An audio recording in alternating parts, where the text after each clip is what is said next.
Hey, what's going on, everybody? This is Miss Gemini, and you've tuned in to Cooking is the Ish. This is one of my favorite times of the year, and I am getting ready to make my holiday tamales. I'm going to show you guys all the ways that I make them and the different ingredients. You can always tweak those ingredients. Let's go ahead and get started.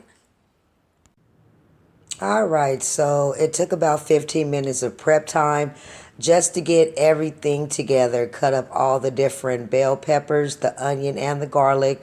Also, to get the liner, inside the crock pot, I turned it on high. Got the meat clean, made sure there wasn't any excess fat going on. That looks like a nice piece of meat. I'm going to go ahead now and add all the vegetables to the crock pot. Now again, of course, you can always improvise and make 2 or 3 meals out of this one roast. And that's pretty much what I'm going to do. Once the roast is fully cooked, I'm going to use the majority of the meat for the tamales. But then, of course, I'm going to make some red chili burritos or some taquitos. Don't even get it twisted, okay? So I got everything inside the crock pot. We're going to put a top on it. I'm going to turn it on to low heat now and get it off of high. I'm going to place 1 bottle of water inside the crock pot.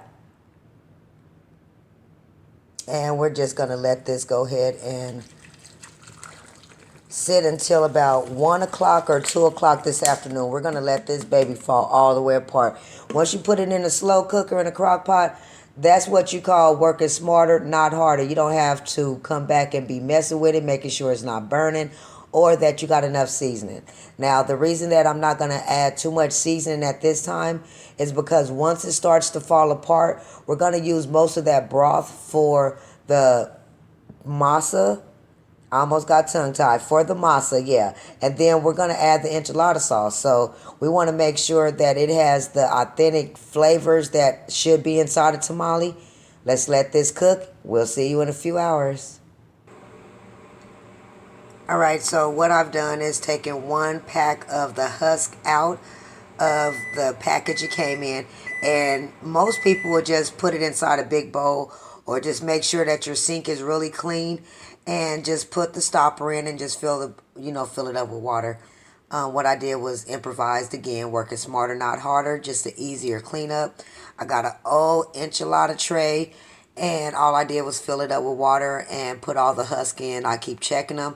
Now, when you get your husk, you definitely want to make sure there's no bugs or anything like that around this time of year inside the husk.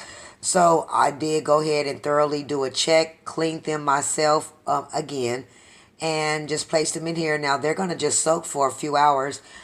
I'm probably going to let them soak longer than they need to because I'm going to take a nap. Like I said, it is still super early, but we'll be back when it's time to get the masa ready and check on our meat. All right, so if you notice, I have the masa prepared. I have another bowl in the refrigerator that will be used for the chicken and the pepper jack cheese tamales. What I've done is added sea salt, Old Bay, a little bit of the broth from the roast, and then also some enchilada sauce. Mixed it up real fine and then made sure that the taste was good to my satisfaction. And I just took a little mustard seed amount just to make sure it wasn't over or under seasoned. Here is the roast that has been cooking since early this morning. It broke down so good that I will be able to make about 5 or 6 dozen tamales out of this mix. And I'm going to go ahead and make red chili burritos tonight, and then we will have enough to freeze as well. I added the enchilada sauce, and I also added red chili peppers to this. Now, if you notice, I have the slow cooker liner. Now, this is a must in my house when I'm using a crock pot, especially if you're going to do like nacho cheese or anything like that. You don't want to have the excess food stuck to the crock pot and trying to just scrub. So this is another way, just working smarter, not harder. Easier cleanup. All you're going to do is just lift the whole bag out of here when you're finished. You will still, most likely need to wash the crock pot, but it won't be as much as a hassle as just having the meat inside the pot, okay? So now I'm going to go ahead and get my water in the tamale pot. I'm going to start rolling these tamales up. We'll be back once it's time to actually start getting the first batch steamed. All right, I have 2.5 dozens of the shredded beef inside the tamale pot. If you notice, I still have a lot of room to go. What I did was placed a couple of the husk inside, and when I put the penny at the bottom, all it's going to do is let me know when it's time to actually put more water or when the tamales is done. Okay, and that helps the pot from burning. So since I showed you guys the ones inside, I'll show you how I actually got these rolled up. So we're going to roll these up the same way you would roll a burrito. What I'm going to do is use this little spatula that you use for like spreading the cake on. I don't know what you call it, but yeah, we're going to use this, and you use whatever's comfortable to you. I'm going to put this amount, and we're just going to start in the middle, and we're just going to kind of go out to the end. You can put as much or as little, depending on how much you like the masa. I love masa, so it can be filled. You want to take it all the way down to the end of the husk, okay? Because this is where you're going to fold it. So now that we have all the masa on here, we're going to take some of the meat, and I'm just going to take a couple pieces with my finger, and I'm just going to start laying it across, just like so. You don't want too much. You don't want it to bust open, and if it does, just grab another husk and just double roll it. Okay, so now that we have the meat in there, we're just going to go from the bottom. And even if the husk break like this did, we're just going to go ahead and fold it in. We're going to take the sides.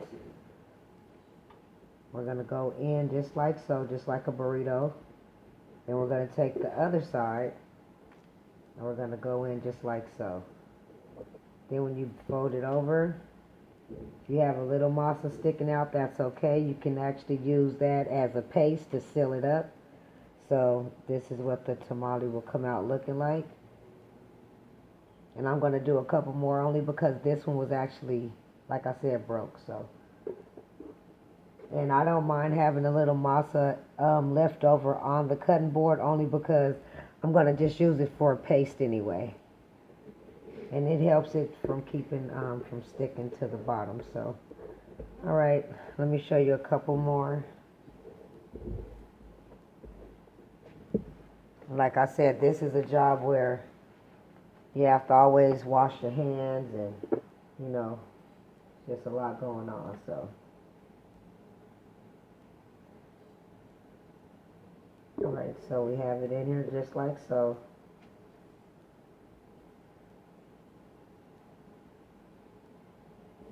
We're going to start from the bottom, fold it in, take the side, fold it over the same way you do a burrito or an egg roll. You're going to fold it in, use a little bit of the paste that's on top to seal it, and then here you go. A nice wrapped.